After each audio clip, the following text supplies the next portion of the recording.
Knicks Nation, what is going on? There's your boy David from Top Bunk Sports. I'm here with another Knicks on Top post game. The New York Knicks defeat the Atlanta Hawks 128 to 125.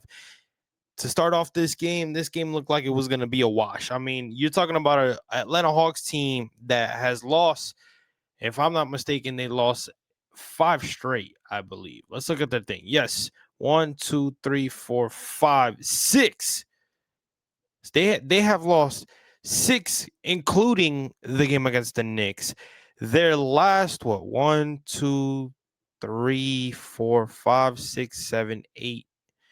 Their last 8 games, they are one. Yeah, they've lost 6, 1, 2, 1 and 7. They're 1 and 7 in their last 8 games. So they're struggling. They're struggling bad.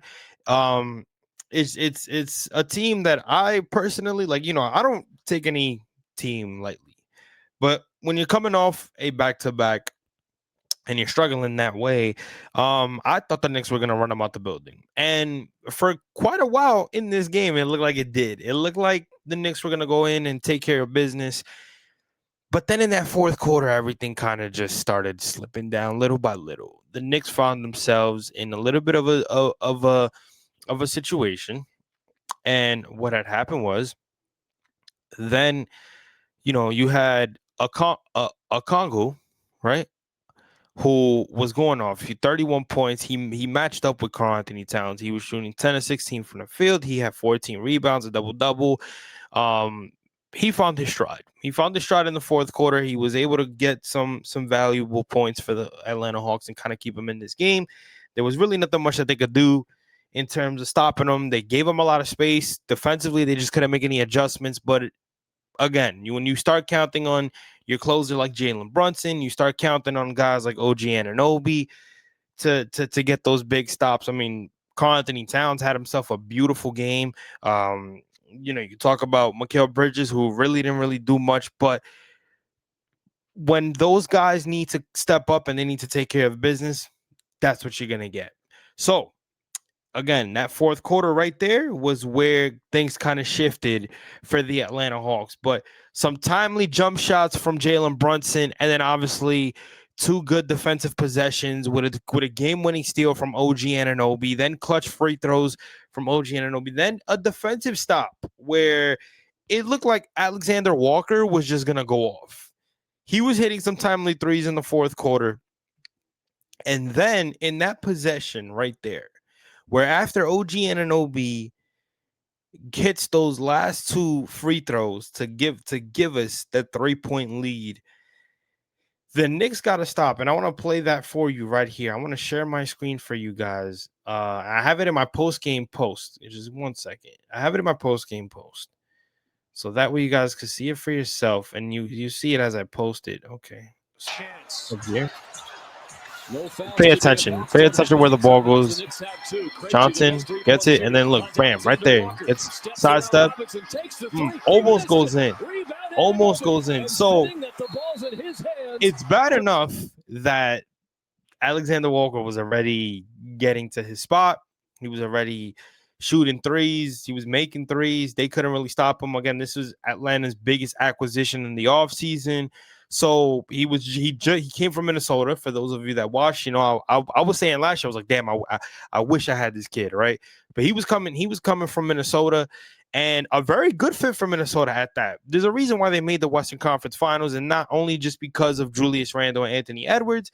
Alexander Walker can play both sides of the basketball and can spread the floor very well. So when the Atlanta Hawks pick up somebody like that, obviously they're still trying to get younger. They're still trying to build around guys like Jalen Johnson and, trying to develop a team around Trae Young, which I personally, for me, I think it's time for the Atlanta Hawks to move away from Trae Young. I think Trae Young is very overrated. Excuse me. Trae Young does not have that it factor that he had when he first came into the league. I know when the Atlanta Hawks beat us in 2021. Listen, that was it. They have not been the same team that they were since then. And again, I know they beat the 76ers in Game 7 of the 2022 playoffs, but that was it. That was the past. They haven't really done much after that. So again, they got a good solid squad. I know everybody was kind of talking about, listen, Atlanta, because they got Walker. Don't sleep on Atlanta, and Atlanta almost gave it to the Knicks in that fourth quarter. But like I said, it was the defensive possessions from OG Anunoby that was able to take care of the game and give the Knicks some breathing room to close this win down. So let's look at the box score real quick. Actually, before I get to the box score, I want to get to my post game real quick. So let's get to it. I said the Knicks hang on to take the dub in Atlanta. Knicks led as much as 18 before the Hawks came back and took a 1-point lead with the clutch Jalen with two clutch Jalen Brunson jump shots, a defensive steal, and two big free throws by OG. Knicks would finish in and hang on to the win. The 1-2 combo in Brunson and Cat came to play tonight, but it was Cat who took over. He is your player of the game, and if you pay attention to the video that I got here, right? I had 36 points, 15 rebounds, 0 steals, 1 assist. He shot 8 of 15 from the field. He was 3 of 6 from 3. He was big in that game. Then, again, I want to also point out this right here. Kevin McCullough Jr., who really doesn't get playing time. And again, when we picked him up in a situation where everybody was like, yo, this kid is a bit injury prone. He's always getting hurt. Well, the Knicks took a chance on him. And we're in a situation, there's this whole conversation on Knicks Twitter about Mike Brown playing kids and Tom Thibodeau not playing kids. This is what you're going to get when you're giving guys playing time. This is what you're going to get when you're giving guys consistent minutes that deserve it. You're seeing it with Mohamed Diawara. You're seeing it with Trey Jameson at times. You're seeing it with Kevin McCullough Jr. Obviously, the conversation is Pacome Dadier is not that guy. He hasn't shown me to be. He really hasn't. And I'm going to be honest with you. Pacome Dadier really hasn't shown that he can be a guy that coaches can trust. Maybe something in practice, right? Because just as much as they're showing you impact on the floor, whatever you do in practice is really going to be a highlight for the coach, right? So whatever you do in practice, whether it's drills, whether you're doing something in scrimmage, if I'm a coach, I'm looking at that and I'm saying, yo, all right, I like what this kid does in practice. I think he's earned minutes. We really haven't seen anything from Pacome Dadier. Now, in a situation where, like I said, Tom Thibodeau is not really trusting his bench. And of course, to a certain extent, we didn't really have a bench, but Tom Thibodeau is not trusting his young core to go in there and really make an impact on a game. He was only going in with a seven-man rotation. So now with a Mike Brown who's going in with a 10-man rotation, probably more, taking his kids and really going in there and saying, yo, I really trust these young guys to not only develop, but give me, meaningful minutes. It helps. It helps a lot. And that's why you're seeing the conversation all over X right now, where it's like, what was Tom Thibodeau? Why didn't Tom Thibodeau not trust his young players to give them minutes like Mike Brown is? And again, it was always something that every time I watch every game, right? It was always something that I was always saying, like, yo, eventually the way that Tom Thibodeau is pushing these guys, they're going to get tired. And they're going to get to a situation where now you're going to have to put these guys who are sitting there getting rusty, collecting dust. You're just going to put them in there and you're going to force them and you're going to tell them, dude, you got to go show me something. And I know it's the league, and I know the league isn't made for pussies. I get it. I understand that. But at the end of the day, there's still a human being. There's still guys that need to get consistent reps to get right. And it seemed like if the starters or somebody, knock on wood, was to get hurt, Tom Thibodeau would just put one of the young guys in there, and then you expect them to do something. It's not going to work like that. So you like the fact that Mike Brown is trusting the young guys within a Trey Jameson, Mohamed Diawara, within a Deuce McBride, even though Deuce McBride is he's had a couple years in the league already, trusting his young guys to give them the momentum that they need at all times. And again, you got great vets like Jalen Brunson. You got great vets like OG Anunoby, Karl Anthony Towns, Jordan Clarkson, who's coming off the bench with them, right? This is a vet. How long has he been in the league? He's been in the league for 6+ years.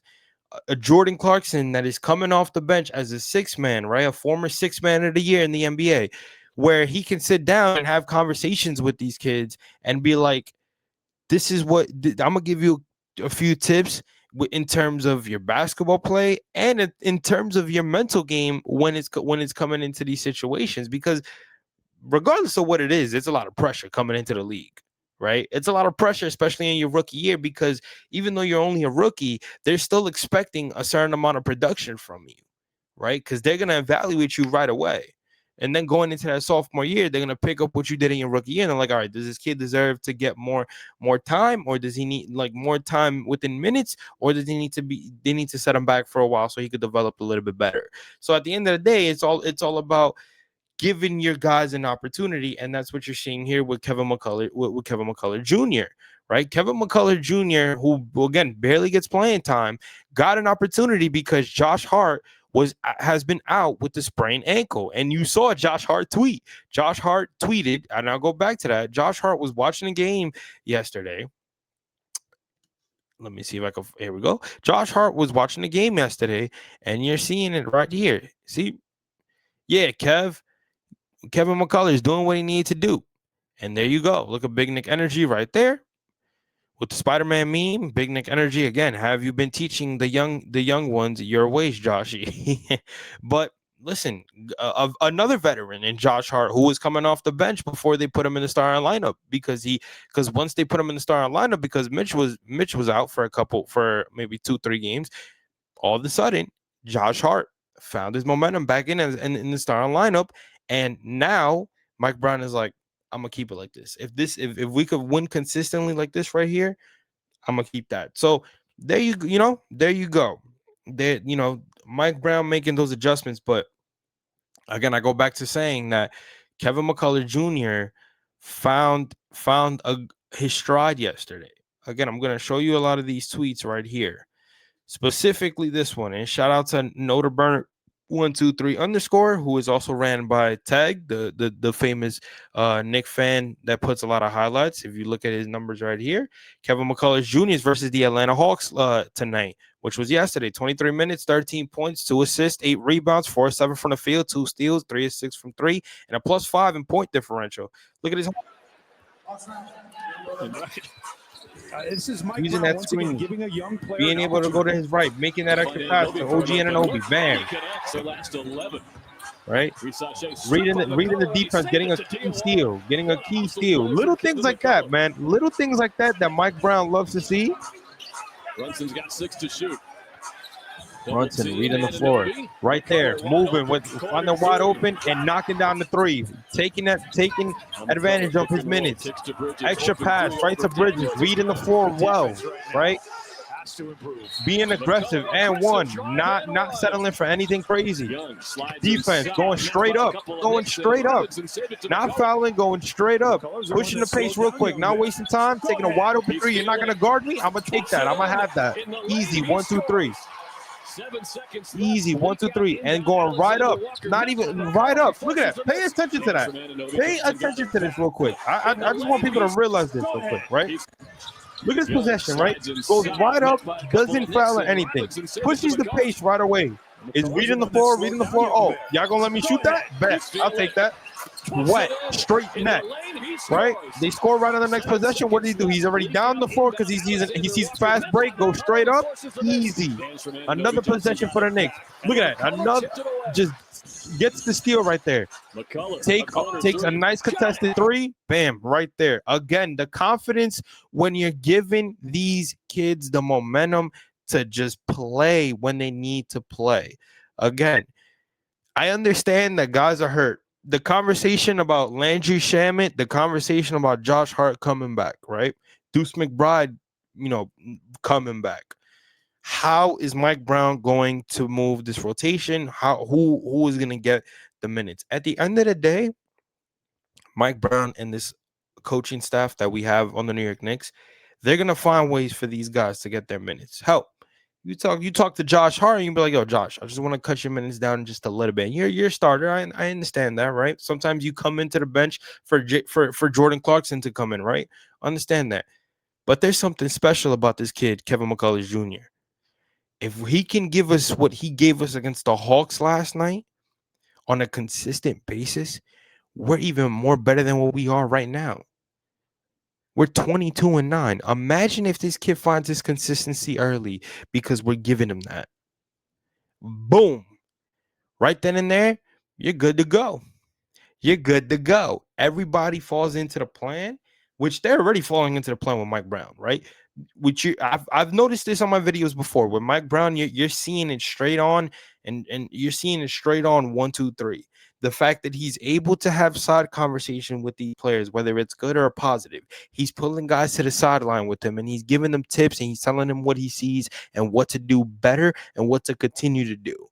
He's being very forefront with the media in terms of telling them, listen, at the end of the day, this is what I like, and this is what I didn't like. This is what we need to do better, and this is what we need to continue to do to go out there and still be one of the best teams in the East.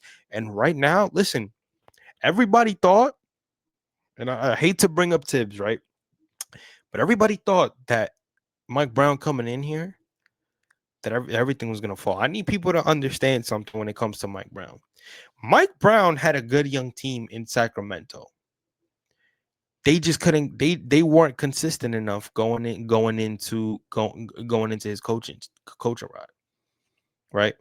He did everything that they could. He did everything he could to bring them out of irrelevancy, and he did. He got them to the playoffs. He got them to a second round, game 7 against one of the best teams in the NBA, the Golden State Warriors. Got them to a game 7. So he got them to relevancy again.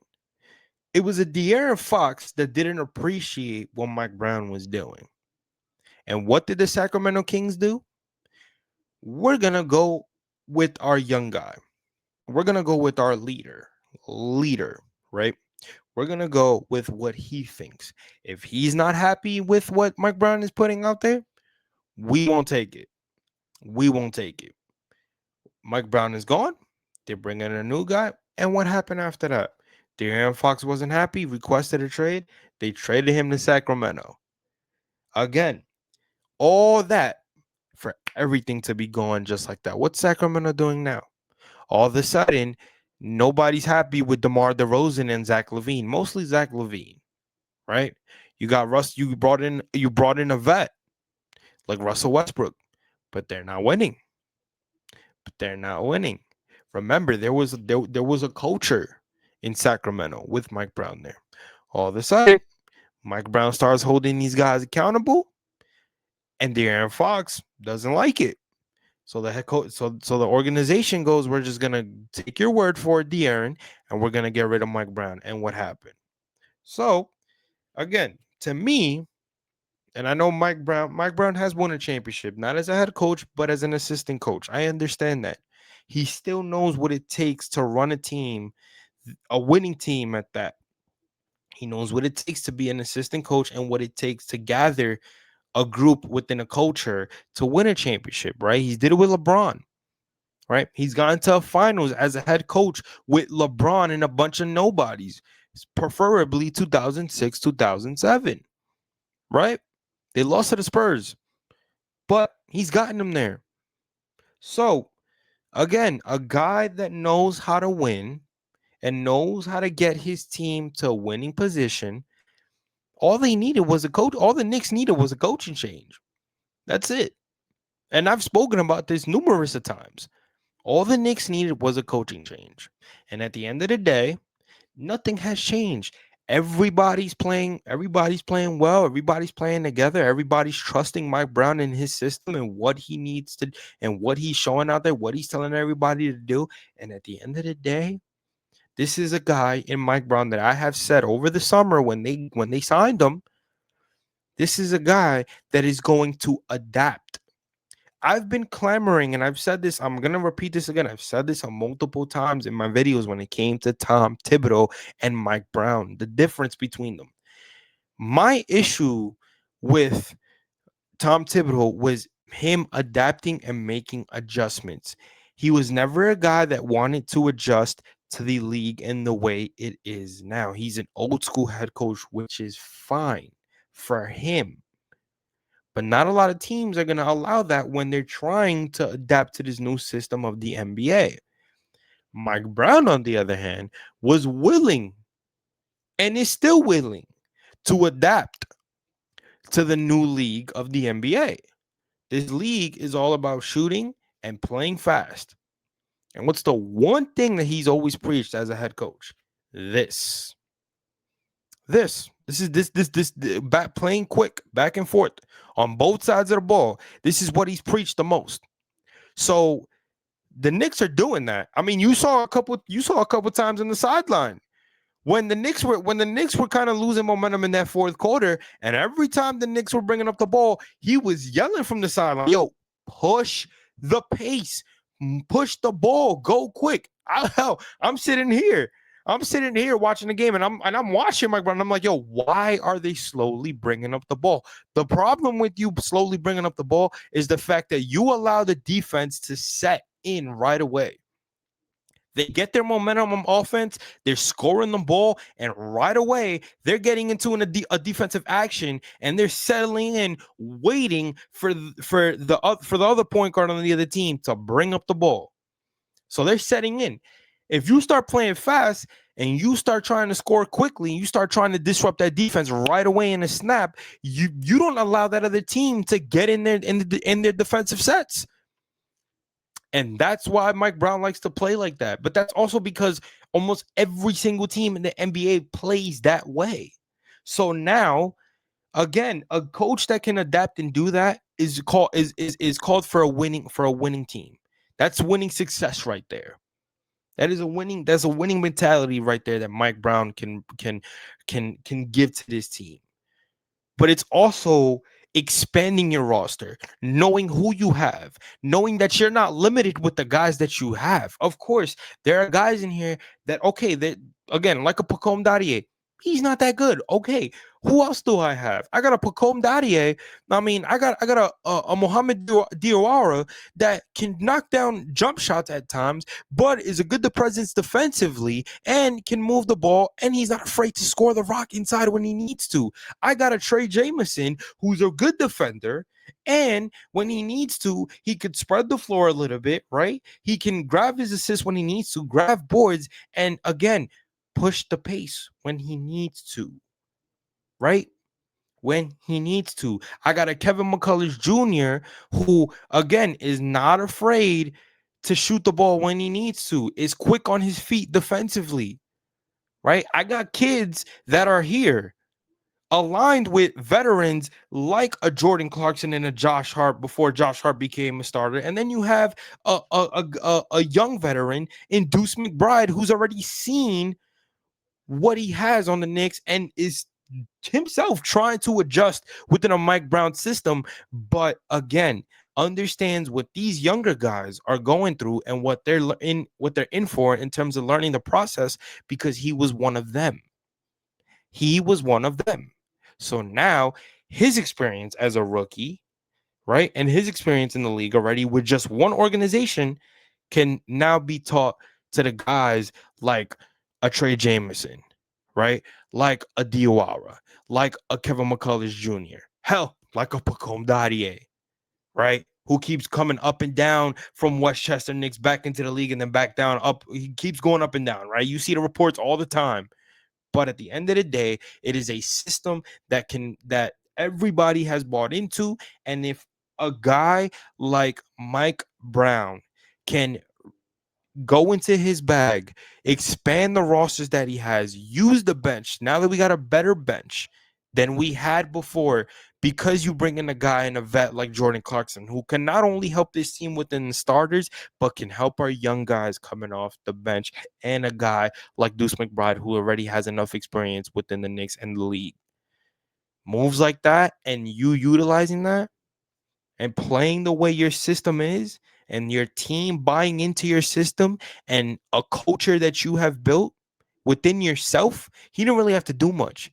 It's just getting into this culture that we already have with a Cat and Jalen Brunson leading the way and implementing what you want to add on to a culture that's already here. Now this team is ready to pick up that, gel everything together, pick it up, and go bring a goddamn championship to the city of New York. That's all that it is.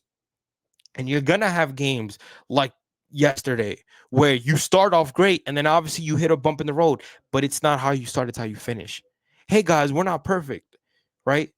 Our defense has to be better, especially in this fourth quarter, but we're still in this game. Let's not back down. Let's not back down. Let's put the team in our back and let's fucking go finish off this game. Not every game needs to be pretty, and that's what you saw against the Hogs. I want to get to this box score real quick. All right, let's get to it. OG Anunoby, 38 minutes, 15 points. He wasn't beautiful, right? 3 of 10 from the field. He was 2 of 5 from 3, 7 of 7 perfect from the free throw line. 10 rebounds, right? 5 assists. He had 3 steals, and those 3 steals, especially the last one where it was the game-winning steal, those came in that fourth quarter. Those came in that fourth quarter where he helped the Knicks defensively get that edge, right? Then you talk about Muhammad Diawara, 5 points. He wasn't pretty. Wasn't pretty, but he was a +8 in point differential. Things that he was doing off the ball, right? Off ball screens, cutting, doing what he needed to do just to make traffic, disrupt the Atlanta Hawks defense, and get guys in position and be in position in case the ball was coming to him. And then you're talking about Mikal Bridges, right? Mikal Bridges, 14 points. He wasn't pretty. 6 of 13 from the field, 2 of 6 from 3. 3 rebounds, 8 assists. It was a +9 in point differential. Why? Because he was able to share the ball. He was able to make key steals. You saw one right there where he got a key steal and ran a 2-on-1 fast break between him and Jordan Clarkson, lobbed it up to Clarkson. Clarkson tapped it right back, and it was an easy lob dunk from Mikal Bridges. But again, being a disruptive presence on defense allows the Knicks to create something on offense because he did something. Right. Then you're talking about the 1 and 2 combination between Karl-Anthony Towns and Jalen Brunson. Now, obviously, Karl-Anthony Towns having himself a big game. I put him as the player of the game last night. 30 minutes, 36 points. He was 8 of 15 from the field, 3 of 6 from 3. He was 7 and 18 from the free throw line. He was 15 rebounds, 1 assist, 2 turnovers. Right, but nobody really remembers those turnovers. 10 defensive rebounds, 5 offensive rebounds. He was a -7 in point differential, which I didn't really understand, but box score is a box score. Then you're talking about Jalen Brunson. Jalen Brunson had a so-so game up into that fourth quarter where he took over. Captain Clutch for a fucking reason. And I'm actually going to show you guys this shot right here where I said it. Captain Clutch for a reason. This. Step back 3. Anunoby with the screen. Alexander Walker right there. A solid defender. Jalen Brunson right there, man. Jalen Brunson not giving a care in the world about what or who is in front of him. You're gonna get cooked regardless of who's in front of him. You're gonna get cooked. It don't matter who it is. Again, let's continue the box score, and I'll show the rest of the box score. 38 minutes for Jalen Brunson, 34 points, 15 and 29 from the field, 4-11 from 3. He wasn't beautiful from 3, but again, clutch 3-pointers and clutch jump shots in the fourth quarter allowed the Knicks to pull away for the win. 3 rebounds, 5 assists, 3 turnovers. Again, wasn't his best games. I said he was solid. He wasn't great. He was a +2 in point differential, and I think a lot of that had to do with the fact that in the fourth quarter, he came through. Then you're talking about the bench. Mitchell Robinson, 18 minutes, 6 points. He was 3 of 3 from the field. He had 9 rebounds, 1 assist. He had 2 steals, 1 block, 4 offensive rebounds, 5 defensive rebounds. He was a +10 in point differential. Key rebounds, and him being able to space the floor and move without the ball. Again, him being able to space the floor especially when he doesn't have the floor is so key for the New York Knicks because there's a lot that Mitchell Robinson can do on the basketball court when he's not getting a block or when he's not getting a lob and dunking the ball. It is 100% fact. Then you're talking about Jordan Clarkson. Again, not a good day for Jordan Clarkson. 3 points, 1 of 5.